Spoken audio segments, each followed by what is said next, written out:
Degania Sprayers presents TZAV-NOA, a unique self-propelled sprayer for greenhouse strawberries and suspended growing systems. TZAV-NOA is built for places where conventional machines cannot easily operate: narrow rows, suspended beds, and limited greenhouse spaces. With the operator seated, the machine height is up to 130 centimeters, allowing it to pass under suspended strawberry rows and work close to the plants. The 200-liter tank is made of stainless steel and designed for daily work in greenhouse conditions. A Japanese Kubota diesel engine and 4x4 drive provide stable movement and reliable operation between the rows.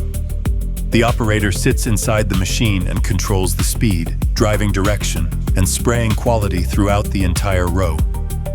A dedicated spray boom is designed for suspended strawberry beds and helps direct the spray closer to the plant.